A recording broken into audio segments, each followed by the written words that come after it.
कक्षा 6 विषय गणित। प्रश्नावली नंबर 1 अपनी संख्याओं की जानकारी। इसकी आज हम भूमिका के बारे में बात करेंगे। इस प्रश्नावली में क्या है, तो सबसे पहले बात करेंगे संख्याओं को पढ़ना। इसके बारे में बताया गया प्रश्नावली में कि संख्याओं को हम कैसे पढ़ेंगे। तो इसकी अलग अलग पद्धतियां हैं।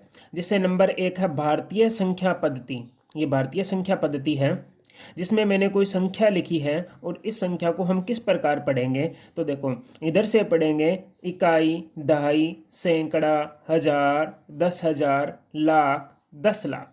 इस प्रकार इस संख्या को पढ़ते हैं और लिखते कैसे हैं। इधर साइड से प्रथम 3 अंकों को हम सैकड़ा लिखते हैं, उसके बाद में बीच वाली 2 संख्याओं को हम हजार और जो अंत में संख्या बची है उन्हें हम लाख में लिखते हैं। तो संख्याएं होगी, कितने थे 25, तो 25 लाख। उसके बाद में 34 है तो 34,000। फिर क्या है 532, तो क्या हो गया 532 हो गया। इसके बाद में दूसरी पद्धति आती है, वो आती है अंतर्राष्ट्रीय संख्यान पद्धति। ये दूसरी पद्धति है। जैसे ये संख्या सेम थी, इसी संख्या को हमने दोबारा लिख लिया और इस संख्या को कैसे पढ़ेंगे। इसमें क्या रूल होता है, जो प्रथम 3 संख्याएं होती है इधर वाली साइड से प्रथम 3 संख्याओं को हम सैकड़ा ही बोलते हैं उसी की तरह। उसके बाद में बीच वाली 3 संख्याओं को हम क्या बोलेंगे, हजार बोलेंगे। जो बीच में जो संख्या दे रखी है हजार, यहाँ कोमा का चिन्ह लगाना है, इसमें यहाँ कोमा का चिन्ह लगाना है। पहली 3 के बाद में कोमा, फिर 3 के बाद में कोमा, बीच वालों को बोलेंगे हजार। जो अंत में बच गई उसको बोलेंगे हम मिलियन, उसको हम बोलेंगे मिलियन।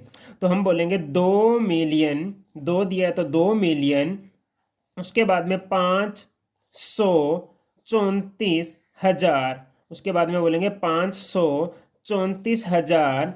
उसके बाद में बचा 532, तो हमारे पास में इसको सैकड़ा में लिखेंगे तो 532। उसके बाद में 2 नंबर टॉपिक आता है हमारा, जो आरोही तथा अवरोही क्रम। आरोही तथा अवरोही क्रम के बारे में आता है। आरोही क्रम क्या होता है, बढ़ते क्रम में, और अवरोही क्रम क्या है, घटते क्रम में।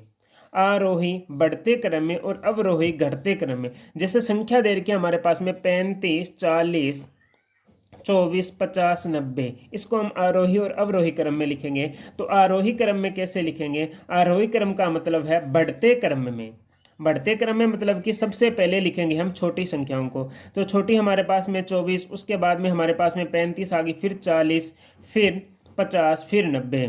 तो बढ़ते क्रम में लिखनी है, मतलब नाम छोटा है तो सबसे पहले छोटी संख्याएं लिखेंगे। अवरोही मतलब कि अक्सर ही नाम ही बड़ा है तो सबसे पहले कौन सी संख्या आएगी, बड़ी संख्या। तो इनमें बड़ी संख्या 90 थी, उसके बाद में दूसरी संख्या 40 थी, फिर उससे छोटी क्या थी 35, फिर 24। इस प्रकार संख्याओं को हम लिखते हैं। उसके बाद में आगे जो हमारा टॉपिक आता है वो आता है स्थानीय मान, जातीय मान, या इसे शुद्ध मान कहते हैं, या विस्तारित रूप या प्रसारित इसे कहते हैं। तो जैसे हमारे पास में ये संख्याएं दे रखी है, कोई भी संख्या लिखी है मैंने 34,524, इसका विस्तारित रूप कैसे लिखेंगे।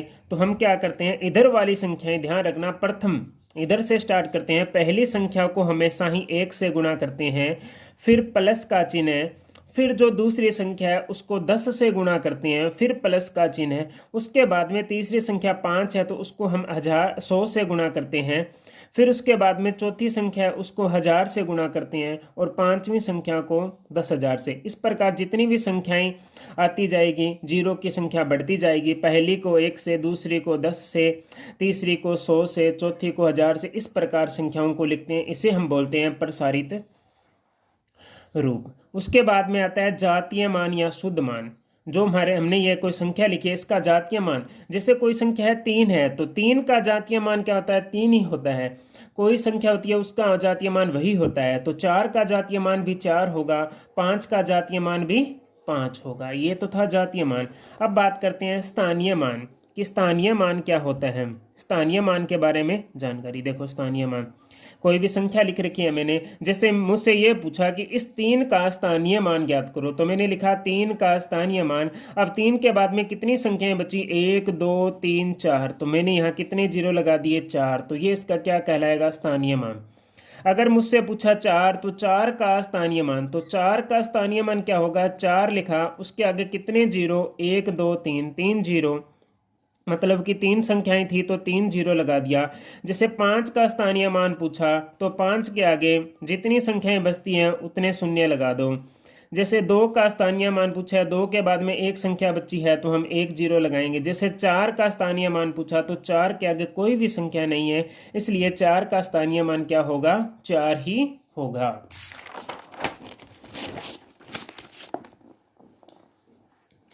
उसके बाद में है एक अंक की सबसे छोटी संख्या। संख्याओं के बारे में जानकारी दे रखी है, तो एक अंक की सबसे छोटी संख्या क्या होती है, 1 2 3 4 5 6 7 8 9, इनमें सबसे छोटी संख्या क्या होती है, तो सबसे छोटी संख्या 1 होती है। और एक अंक की सबसे बड़ी संख्या पूछ ले तो एक अंक की सबसे बड़ी संख्या क्या कहलाएगी, 9 कहलाएगी। अब पूछे कि 2 अंकों की सबसे छोटी संख्या, तो 2 अंकों की सबसे छोटी संख्या होती है 10, और 2 अंकों की सबसे बड़ी संख्या होती है वो 99 होती है। इसी प्रकार अगर पूछे 3 अंकों की सबसे छोटी संख्या, तो 3 अंकों की सबसे छोटी संख्या होती है 100, और 3 अंकों की सबसे बड़ी संख्या क्या होती है, 999। देखो यहाँ एक था, एक अंक की पूछी, 2 अंक की पूछी तो एक शून्य लग गया। अगर हमें 3 अंकों की सबसे छोटी संख्याएं पूछे तो एक के आगे 2 जीरो लगाना है। अगर हमें 4 अंकों की सबसे छोटी संख्याएं पूछे तो एक के आगे हमें 3 जीरो लगाना है। अगर 5 अंकों की सबसे छोटी संख्याएं पूछे तो एक के आगे हमें 4 जीरो लगाना है। इसी प्रकार अगर बड़ी पूछे तो एक अंक की सबसे बड़ी पूछी तो हमने 9, अगर 2 अंकों की सबसे बड़ी पूछी तो 9 9 2 बार आ गया। अगर 3 अंकों की पूछे तो 3 बार 9 9, अगर 4 अंकों की सबसे बड़ी संख्या पूछे तो 4 बार 9 9। इसी प्रकार 5 अंकों की सबसे बड़ी संख्या पूछे तो 5 बार 9 9। इस प्रकार हम संख्याओं को लिखते हैं। ये हमारा जो प्रथम टॉपिक था संख्याओं की जानकारी, उसके भूमिका है। आगे हम प्रश्नावली की बात करेंगे नेक्स्ट वीडियो में। धन्यवाद।